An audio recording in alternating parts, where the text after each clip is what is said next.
One. All right, music fans, welcome back. Harmless Dave here, talking real music in real time for a few real people out there, just like you right there, and just like me here. Got a special guest on the show. And you know what? I wouldn't have met this guy if it wasn't for Deen Castronovo. Deen, the wild man, just out of the blue, sent me a couple of these CDs, like way before the release date, I think. And he's like, Yeah. Dave, oh my God, you gotta listen to this. It's the greatest thing. So, first time ever on the show, please welcome Eric Lovre. Eric, I said your name correctly. You got it, brother. Absolutely. Lovre. That's Yeah. me. So, Yeah. you must have a couple of Deen Castronovo stories. He plays drums on this. Another Yeah. reason right here to Yeah. go get yourself a copy of Twilight Dream. So, Yeah. give me a Deen story. You must have a Well, Deen story. the story I could tell you is the best story is how we came to make this record. I went to get a haircut. Okay. And I and That's funny. I ran into Deen Castronovo of all people getting a haircut, and we just got into this massive conversation, and it just escalated like everything does with Deen. It just got more and more excitable. And he's like, oh, and I'll play on anything you want to do. I'll play on anything you want to do. Anything you want to do. You want to do some gigs? Let's do some gigs. You want to do this? You want to do that? You want to let's do it. And so I'm like, whoa, okay, yeah, that's a great idea. I hadn't seen him in a few years. We used to know each other in the '90s and hang out. We had mutual friends, and we wound up on the same bill a few times playing gigs around, in Oregon and stuff. But anyway, he hands me his current phone number. He changes his phone number every few months. Yep. So I didn't have the current phone number. He gave it to me, and within a couple weeks, we were down in my studio here where I am now recording. And I'm telling you, that is the guy to record with. If you want to make great music, there's nobody better. All you got to do is point a microphone at the guy, and it sounds amazing. So that's how that got started. The record, that's one story. Some of the stories from the old days are kind of hard to tell, they're Guys, not fit for prime time, man. Like the Joe Walsh thing where he throws the TV out the window and Keith Moon's there to catch it or something like that. And some of the things that happened, I'm not sure I remember them right, and when he was playing with Ozzy and stuff, there were some things that were going down, but you hear rumors, you don't know for sure. But the truth about Deen is he's really funny, and he's really easy to work with. I've had a lot of musicians say to me, God, how do you get somebody like that to play on your record, and isn't it intimidating to have such an amazing, because he's one of the best drummers in rock and roll. Yeah, ever. absolutely. Period. He's in the same league as you name it. I mean, Ginger Baker, he's in the top echelon of drummers, but he's an old friend of mine. So it was his idea, Dave. I mean, he wanted to come and work with me because I've been making records around Oregon my whole life. And, my old band's inducted into the Oregon Music Hall of Fame. So he's really, he's a big fan of what I did for years and years. And now, what's the name of that? What's the name of that? It's called the Dharma Bums. And it was a big garage band in Oregon back in the 80s and 90s. We got lumped in with all the Seattle stuff, but we were really just a straight rock and roll band. And we were on a label called Frontier Records, with not Frontiers, Frontier in Los Angeles. Got it. And, we were distributed by BMG.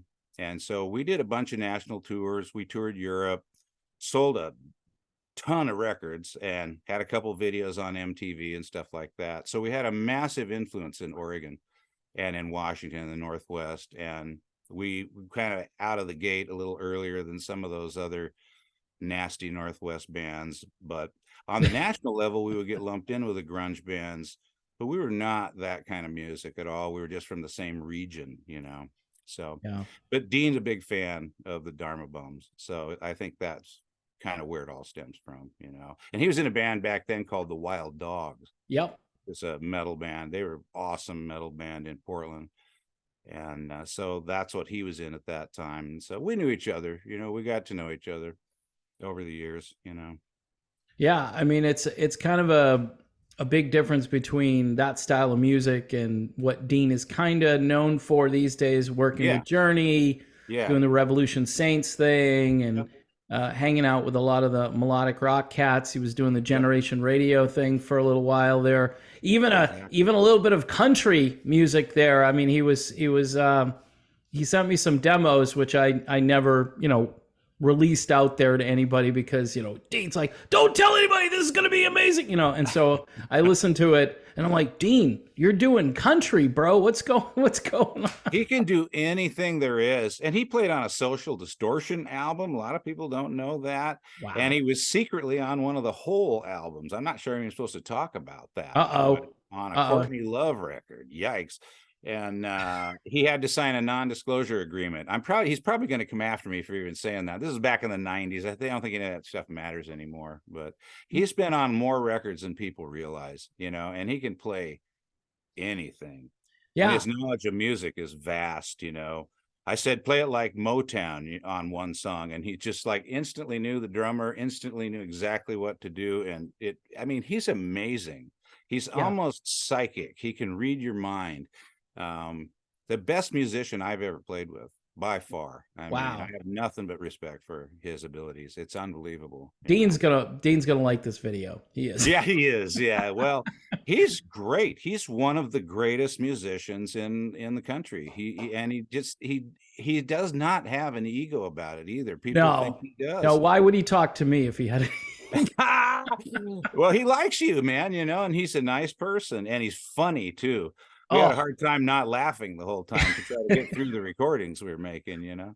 problem is you're on the phone with Dean and it's like, Dean, I'd like to get a word in. When are you Yeah. gonna stop? You gotta take a breath. But he doesn't take Yeah. the breath. And I'm just like, never mind. Now I know how he does the thing where he's singing like this Steve Perry song, right? And he's playing drums full tilt and he's singing like Mother Father or something. It's like, how do you do that? Everybody says, I can't believe he's doing this, No, he's like the second coming of Levon Helm from the band, singing drummer, just unbelievable, powerful. How do you do it? And, he just did this tour. What they do, 60 some shows. Yep. And he's not, none of those guys are young guys anymore. That Nope. is unbelievable amount of work for guys in their 50s and 60s. It's much harder at this age than it is when you're 25 or 30, man.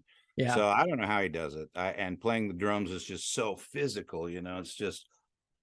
Yeah, and he's a physical drummer too. He's Really? a guy.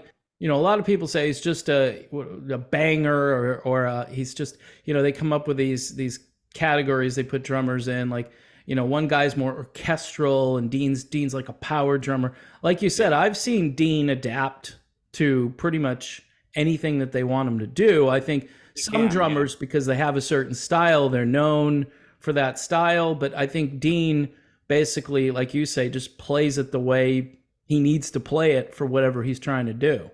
He does. And when I brought him over here, it's really funny. I have a tiny little studio here. It's all analog, all vintage gear. You can see some of it back here.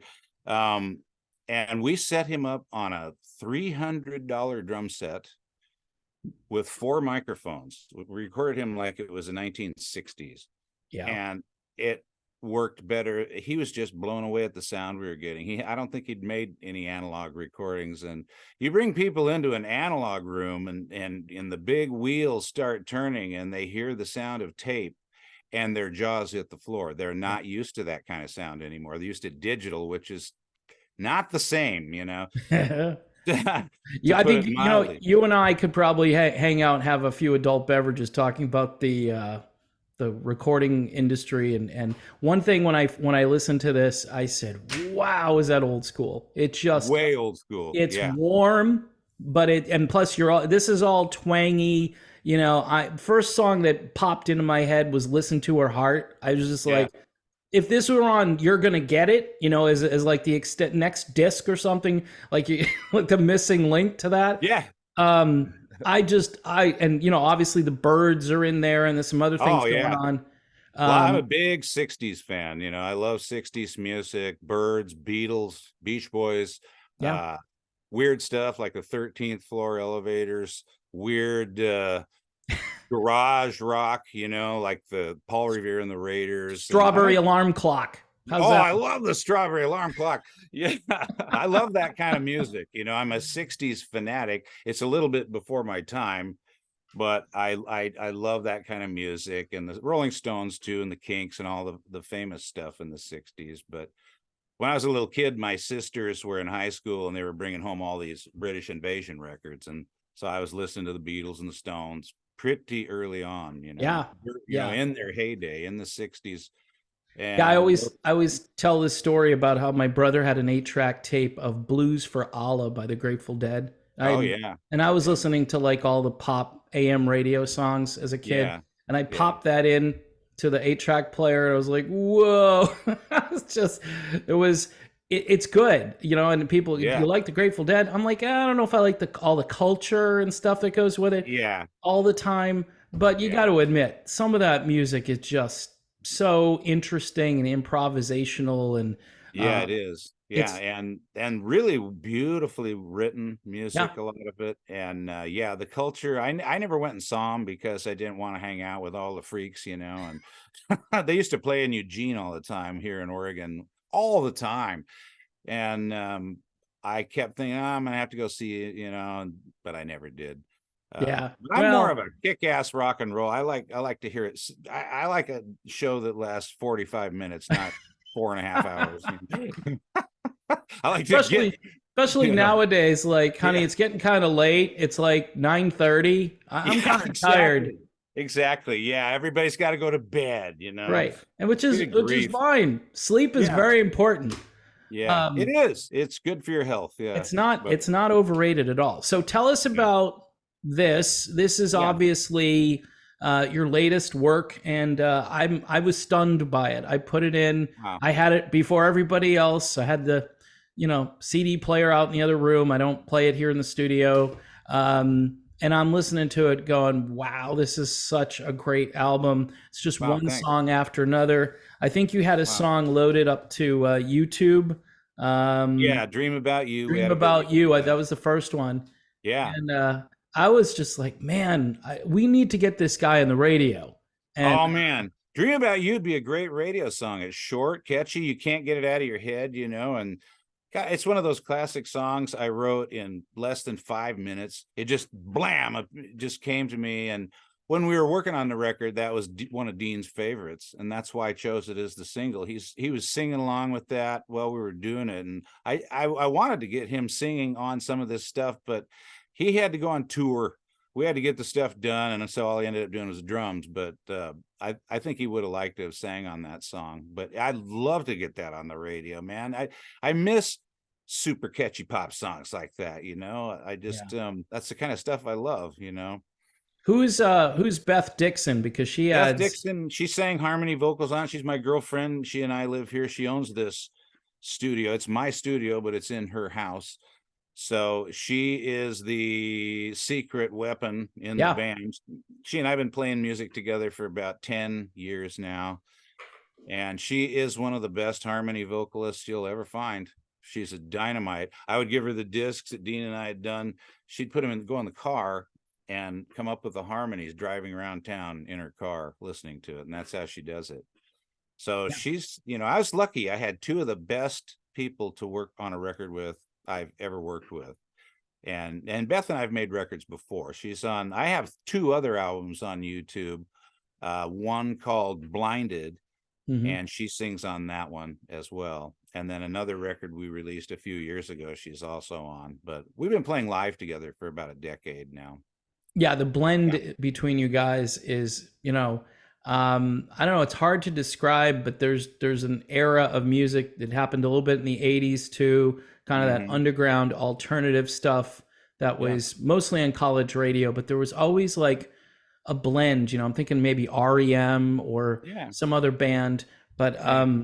just really different. You know what's great about this is because I listen to a lot of big sounding stuff that's got a lot of bells and whistles going on.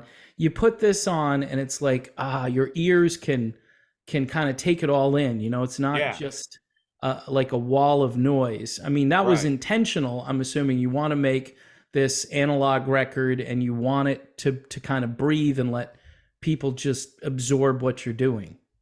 Yeah, that's the thing, and it's a real natural sounding thing. The guitars sound like guitars, the drums sound like drums. You just kind of make everything sound like it does in naturally, and then just fit the puzzle together a little bit. And I don't like overproduced music, and at the same time I don't like underproduced music. I want to sound like crap, like punk rock, and I don't want it to be too slick like a whole bunch of bands that I know we both know and love, but maybe they're a little slicker than they ought to be. I like it to be somewhere in the middle. And with all this technology just ruining everything, and I've stayed analog all these years. I made a decision in the 90s when everybody was switching over to digital recording that I'm not going to do that. I saw this AI stuff coming. I saw all of it, and I saw how people were making records where everything's to a click track, everything is auto-tuned, everything has some kind of digital effect on it. This record has none of that. This record's not even edited. There was no editing. What you hear is raw tracks. I didn't cut the tape once on any song anywhere. Deen and I played it. What you hear is exactly the way he and I played it together in the studio, and then we overdubbed the bass and the lead guitars and kept it pretty simple. But I like records that are just really straightforward. It's really about the songs, and how to get the song itself across. Yeah. So I'm a big fan of analog sound, and I'm one of the last hardcore analog guys. I know that they're dropping like flies. They succumb, Yeah. They don't want to have to clean the heads on their tape machine anymore. They're lazy, But to me, the computer environment is unmusical. I don't like the sound of it very much. I'm a guitar player, and I like tubes and tape and smooth analog sound. I just think it sounds better. I really do. Yeah. I mean, you're speaking my language, but to a lot of people, it's kind of a foreign language these days. They don't get it. Yeah. I know it is a foreign language. I remember Joe Walsh did that song like 10 years ago, or I don't even know how long ago, where the whole album, it's called Analog Man, and he was kind of making fun of it. I'm pretty sure the album was digital. Probably was. Yeah. I think Jeff Lynne was in on it. So Jeff's not going to, I don't know if Jeff's going to go back to the analog days because he's such a wizard with all that stuff. But well, he is. Yeah, he is. I know. But I'll tell you, analog makes for a more honest record. It really does. There's no auto tuning. There's no cheating. If it doesn't sound good, you do your part again. Yeah, you do it again. Or you leave it the way it is and leave the little imperfections in there. I mean, that was the thing. I always tell this story about my son, who's 19 years old now. He's the middle son. And he said to me one time, "Dad, what's wrong with that guy, Steven Tyler? The way he sings, it's just weird." I mean, I'm like, that's his voice. That's his voice. I mean, he's used to hearing everybody kind of in this sort of tenor voice these days, and they have a little backing instrumentation behind them, and it's just so cliched, and there's not a lot of variance from that. So when you hear a guy like Steven Tyler, who sounds like he's maybe a little pitchy here, a little, he does something a little weird, the kids, I hate to say it, like kids today just don't understand. They can't take it in. I mean, you had all these guys like Mick Jagger and Robert Plant and Tyler and all these guys who had really distinctive voices, and maybe not, maybe you didn't like one of them, but you found one that you kind of liked, or you appreciated what they were doing. Today, it seems like everything is getting like very homogenous. Is that the right word? I don't know. It is. It's very homogenous, and imagine subjecting Mick Jagger to auto tuning. Put Beggar's Banquet through an auto tuning. I mean, it's the most crappy record ever, and it's the best because it's not. Everything is real on it, Oh yeah, I mean, what's that super long album the Stones did? Was it Exile on Main Street? Exile on Main Street, masterpiece. Masterpiece. I mean, it's raw. It's like, I heard Southern Rock Band doing a couple of those songs. I'm blanking out, but they're a band that doesn't get any airplay, but they've built up a huge audience. I think they're from like North Carolina, South Carolina, something like that. I'll think of it Yeah. later. But they did an album of all Stones stuff, and I was just flabbergasted because these are songs that used to be on album rock stations years ago, and I haven't heard Yeah. them. I haven't heard them in a long time. So it's Right. just nice for somebody to bring them back. Um, Yeah. Yeah. They're amazing songs, and those recordings, are, I love that kind of recording where it's just, you just hear it the way it was done. It just like you're right there in the room, and singing in tune be damned, they just. Blackberry Smoke. My Oh brain yeah, Blackberry Smoke. Yeah, I know that band. finally caught up to me. Yeah, and then they They made, got pretty big actually, yeah. I yeah, mean, they're good. I mean, they in the are. old Yeah. days, this is what I'm talking about. I mean, you put on a mainstream rock station today, and it's all the same. It's like Seattle, and then I think it got worse because one Yeah, thing yeah. about grunge, like I say, I'm not a big fan of it, but I'm it not was either. it was played in it was honest, and guys were playing instruments, maybe not all that well in some cases, but Yeah. but Yeah. yeah, you know what? Yeah, But they they had instruments for sure, they right, did. but it was kind of real. Now you Yeah, combine that sound with the technology, and it's even more depressing than it was in say 1994. it is. Yeah. And Yeah. I listen to this, and it's like, hey, it's sunshine on a cloudy day a little bit. So Yeah, and it has a lot of energy to it because it's played live, and so many things are tracked out that they just synthesize all the life out of the songs, and they try to technically perfect every little tiny detail. And yeah, really, you can do that, but by the end of the day, when you get done with a multi-track recording and you've perfected every single track you've got a pile of boring music. Usually the thing I mean, the thing that makes it interesting is all the little quirks, all the right, little subtleties that people do. The perfection of imperfection is kind of the thing for me. And what happens is people hear that, and they hear the mistake or whatever it is that's not perfect, and then that becomes what they're used to hearing. hmm There's mistakes all over the Beatles records, all over the Stones, all over the most influential records you've ever heard, and you get used to hearing it that way, and you don't, after a while it doesn't sound like a mistake anymore. So I left the cool mistakes in. If something was wacky, we would do it again. yeah, But the thing about Deen is he plays perfectly every time. Most of those songs on there, he and I cut in one take. I would show him the song. It's just me and him in the studio. I've got my guitar, and they can hear us in the park down the street. It's so loud in here, that I mean, you can't imagine. And I would show him the song. Okay, I got it. Let's do it. So I'd hit record, and blam, first take, maybe the second take, he would get it. And that's what's on the record. And we didn't change anything. I didn't edit anything. I left it all the way it was.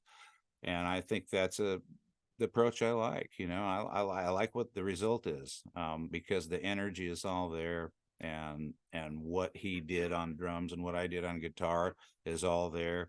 We did it together. There's the energy of two guys going through the roof. So I don't know. It's kind of fun that way. I'd rather see people record that way than laying it all out on the grid and making the drummer play to a metronome. I can't imagine putting Deen Castronovo to a metronome, to a yeah, click track. I would never do that to someone like that. His rhythm is better than a metronome. yeah. What he's going to Agreed. play is going to be better if you just let him do it. Yeah. And don't get in his way.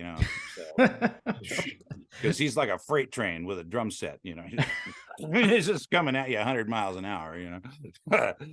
So, are these available for purchase now? If somebody wants to grab one, They are. You have to get a hold of me, and you can leave me a message on. I have a YouTube channel, Mhm. Eric Lovre Rock and Roll. There's that album is now up on there. There's a couple of videos there and a couple other albums you can listen to. You can get a hold of me there, or you can contact me on Facebook. I'm on Facebook, and I will send you a copy.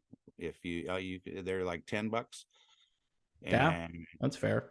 yeah, that's how you can get them right now. We're going to do some live shows in the fall. You can buy them at our shows if you happen to be in Oregon in the fall. I would go. Hey, you're kind of far from me. Yeah. If you know, I know you're probably not coming to Southwest Florida anytime soon, No, I'm not planning on it, but I would definitely, if I were in the neighborhood, I would definitely attend the show.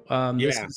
This is We the have a kind of really music. tight little band. I've got some guys from Texas rhythm section playing with me, and they are tighter than snot, and it just makes the stuff sound Never. sounds good live. Sounds better than the record even. So Yeah, I mean, you might want to, drop some analog tape for a live show. You just never, yeah, you yeah, I know. should record some live stuff or at least get it on film, maybe. Yeah, and the kid came over. The drummer's 27 years old, and the first time we got together, and he came over and he played Deen's parts perfectly. And I was just like, wow, I didn't think anybody could even do that, and I figured he'd just play his own bit to the songs, and nope, he nailed the daylights out of it. So those guys are tight. They play really well, and it's been fun to play. So I'm enjoying playing live. It's a little different than it used to be. The audiences are a little older and chubbier, and they just kind of sit there and listen. A little more gray hair out there. More trips to the bathroom than before. Yeah, sorry. Exactly. Yeah, a lot of those. It's a Yeah, thing. You just can't get away from this stuff. that's right. All right, that's awesome. It's all good. It's my kind of stuff. This is why we Yeah. decided we were going to talk. And plus, Deen said I had to talk. No, he did. Just kidding. He didn't say. He held a gun to your head. He said, "This guy." No, he sent this to me and said, "I think you're going to like this." And I was blown away. I was not expecting this style of music or anything. So that was kind of a nice surprise in a way too. So Yeah. Yeah. kudos to him for getting involved with this project. Now, are you going to record more stuff? Is this just kind of a labor of love that you wanted to put it out there, or what are your plans for the future, Eric? Well, our plans are to do some gigs to support the record, and we're starting to do that. We just played one show, and we're going to do some more in the fall. Really, I haven't written any new songs since we did this. It all went pretty fast. So yeah, I want to definitely record more and put out another record, but I'd like to promote this record. I'd like to see it at least get a little bit of attention, because I think it's worthwhile, and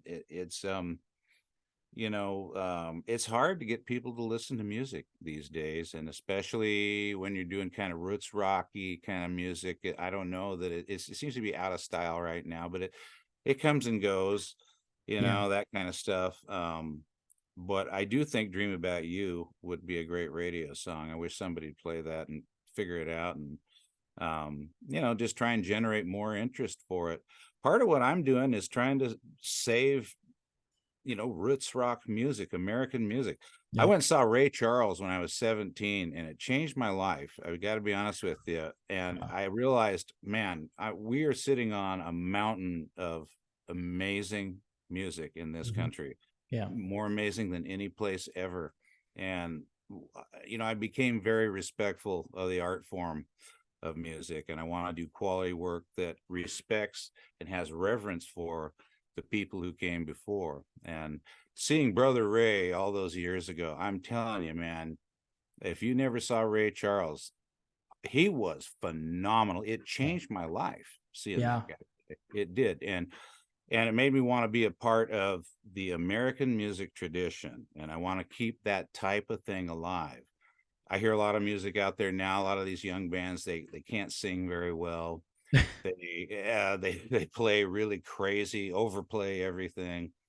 And my thing is to just make it relatable, and keep it as American as possible, and with reverence for the great artists who came before us. Yeah. So that's Wow. kind of where I'm at. I'm a preservationist of a sort, and I really care deeply about keeping rock and roll music alive. It's one of the great American art forms, the greatest American art form, I think. Even greater than jazz. I love jazz, but rock and roll includes everybody. You can bring all these different kinds of music into rock music. It's an umbrella that, there's country in it, there's blues in it, there's Yep. jazz in it, there's everything in it. And it's a complete form. And I think it's really important that we work towards keeping it alive and that we respect the art form. It's really important to me, you know. All right. Well, on that note, I was going to continue to blab about something here, but I think you really said something pretty important there. So I figured I'd just, stop the video here and just thank you for being here. Again, to tell folks this album here. You don't have a website, Eric, or just Facebook? No, just Facebook, and I have the YouTube channel where you can hear that record for free. Just go to my YouTube. It's called Eric Lovre Rock and Roll. And if you want a physical copy of it, get a hold of me on Facebook and I will send you one. All right. Well, it's easy enough. Yeah. Yeah.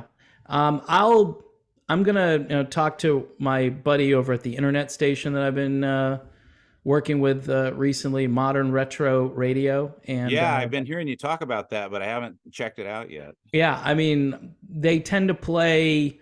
Well, you're a classic artist, right? You've been around for a while. I've been playing for 35 years. Well, 40 years. Yeah. So maybe classic. I can get you in under that clause, because what they do is when say Eric Clapton comes out with a new song, they'll play it, whereas everybody else will ignore it. And it's kind of an interesting format because, like you say, it's kind of a melting pot, and there's all kinds of music going on. Where there's some R&B kind of sounding stuff, and then there's some jazzy stuff, and you're back to basic rock and roll. So yeah, this might be a good candidate. If I can get you on there, I will do my best. This album, be amazing. Absolutely amazing. Yeah. I heard myself on the radio station the other day. I was like, wow, holy crap, Batman. That was me, That was me. That was me on there. Yeah. What am I doing on here? I haven't done that in a long time. Your show is one of the best there is. And you do a great job assessing the modern state of music. And I've been a fan of yours for a while. Wow. And Deen hit me to you. He says, you watch Harmless Dave. And I said, okay, Deen, I will. And but you're doing a great job, and your political stuff is right on point, and it's things that need to be said. Don't say that. Don't. No, well, what are you doing? No, I'm just kidding. It's fine. Well, I mean, they've already Hey, Eric, they've already shadow banned the channel. I have these. I had Jolene Turner on the other day. I had great interview. Mitch Malloy on the other day, and like 1,400 views. Other channels, they get cats falling off of tables. 500 million views, or what? I'm just exaggerating, but you know what I'm saying. I know. I post my record on Facebook, and somebody's sandwich gets more views than my record. Maybe I should. Hey, that gives me an idea. Maybe I could stop. I was making fun of that the other day. People posting their food on Facebook. I said maybe I should start. Hey, here's the lasagna I just made. Here, check it out. Put the lasagna up and start talking about music. Oh, well, the steam's coming off the lasagna, Wow, I didn't hear a word he was saying, but that lasagna looked amazing. Sure looked good. You can eat it where you're from, where you're watching right now. Anyway, I appreciate those kind words. Actually, it's really nice to hear, because there's some days I do this and I go, really? I did that video and that's how many views I got on it? So I know. I get it. It's rough because a couple years ago, for whatever reason, things were going a little bit better. And, I started talking about certain things, and then things started to go down the tube. So you could make a connection there. There might be something to that. I'm thinking that there is, but I'm going to continue doing what I do. So good, man, because we need your voice. It's an important voice for all sorts of things, and you've done an amazing job, my friend. You really have. I really appreciate what you're doing. So, all right. I know Deen does too. He does too. He really likes you. So yeah. Well, I appreciate Deen too. Deen's a good guy. He called me out of the blue like a long time ago when things were crazy, and he said some really encouraging things, and I was like, wow. The drummer from Journey, although I don't think he was in Journey at that moment, but I'm thinking to myself, that was, he didn't have to do that. There are a lot of other people, that probably are in worse circumstances, but he called me up and we had a great conversation, and I never forgot that. And obviously he's been a friend for quite a long time. Even when people were saying, Eric, you don't know anybody in Journey. You can't make these claims. How do you know? Yeah. It's like, do you know how many things that Deen has told me and other people have told me that I can't say. Oh, I can just imagine. Yeah. Yeah. Yeah, I So can just imagine. He's told me a lot of things too, not so much about Journey, but about some of the other bands he's been in, and yeah, some weird stuff he's been through. And he played with Ozzy for a long time, that's and that's a crazy gig right there. yeah, it is. He's told me some stories about that too. He's got stories that just make your hair stand up on end. You can't even believe it. But that's rock and roll. I got those kind of stories too. It's a crazy world, the rock and roll world, especially if you're out touring and Yeah. you meet all these people and you do all these crazy things. Dharma Bums did 7, I think, U.S. tours and one European tour. And I mean, every one of those tours you could have made a movie about. There's so many crazy things happen. Yeah. So it's the lifestyle that it's just a crazy lifestyle. Well, it's funny that, and we probably should wrap up, but it's funny that you mentioned, you could make a movie for every tour. Yeah. Um, a lot of these guys, after we do the interview, they'll say, I'm going to write a book someday after the, NDA expires or whatever it is that they've signed, or that, they've made an agreement with somebody, like guys who were once in a band, things like that. And there's all this dirt that they want to talk about and they're not allowed to, but they're like, Yeah. I'm going to make a movie. I'm going to write a book, so, Right.